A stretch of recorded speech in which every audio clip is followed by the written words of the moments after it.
Praise the lord. దేవుడి నామానికి మహిమ కలుగును గాక. ఆయన మహాకృపతో మనం నూతన సంవత్సరంలోకి అడుగుపెట్టేసి ఉన్నాం. చాలా చాలా హ్యాపీగా ఉందండి.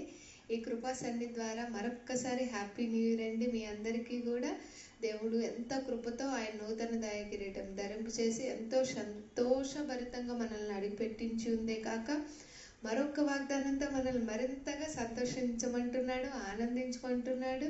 ఫిలిప్పి 4:4 ప్రకారం ఎల్లప్పుడూ ప్రభువునందు ఆనందించుడి, మరలా చెప్పెదను ఆనందించుడి.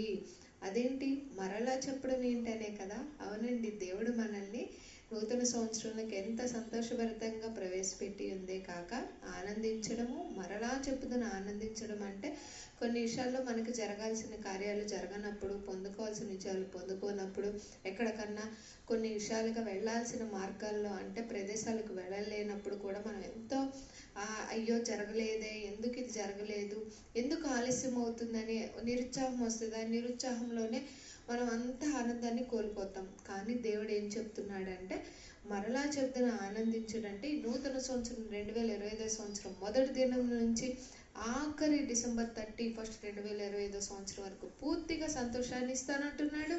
మరి ముఖ్యంగా మరలా చెప్తున్న ఆనందించడంటే అన్ని విషయాల్లో కూడా ఆయన మనకి విజయాన్ని ఇచ్చి ఉన్నాడు.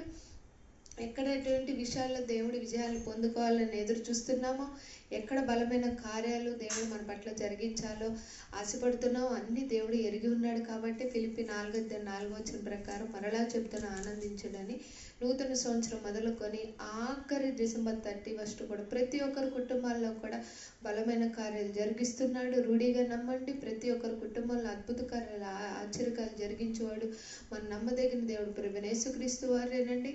ఆయన ఎంతో సంతోషభరితంగా మనం జీవించమంటున్నాడు అని అంటే అన్ని విషయాల్లో కూడా మనకి ఎక్కడా కూడా మనకి నిరుత్సాహం అనేది రానినని చెప్తున్నాడు. ఏది ఏమైనప్పుడు కూడా మన నిజమైన దేవుడిని కలిగి ఉన్నాము.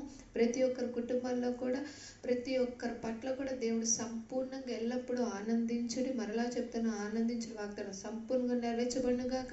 ఎటువంటి విషయాల్లో విజయాన్ని చూడాలనుకుంటున్నారు, ఎటువంటి విషయాల్లో నూతన ద్వారాలు తెరవబడాలని ఆశపడుతున్నారు, అన్ని విషయాల్లో కూడా దేవుడు సంపూర్ణంగా ఆ ద్వారాలు యేసుక్రీస్తు పరిశుద్ధ నామములో తెరవబడును గాక. ప్రకటన గ్రంథం 3:8 ప్రకారం సంపూర్ణంగా దేవుడు ద్వారం తెరిచి ఉన్నాడు. రుడిగా నమ్మండి. అదేవిధంగా ఎల్లప్పుడూ ఆనందించేవారముగా, మరింతగా మరలా చెప్తున్నట్టు ఆయన నామానికి మహిమ తెచ్చేవారముగా, మనందరం జీవించేవారముగా ఉందుము కాక. ఆమేన్. God bless you. మరొక్కసారి కృపా సన్నిధి ద్వారా హ్యాపీ న్యూ ఇయర్ అండి.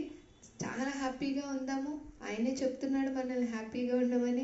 దేవుడే మనకు సంతోషంగా ఉండమన్నప్పుడు మనం ఎందుకు బాధపడాలి? దేనికి బాధపడాల్సిన అవసరం లేదు, దేనికి చింతించాల్సిన అవసరం లేదు. అన్ని విషయాల్లో కూడా దేవుడు కృపలతో మేలుతో మనందరినీ సమృద్ధిగా దీవించి ఆశీర్వాదం ఫలింపు చేయనుగాక. ఆమేన్. God bless you.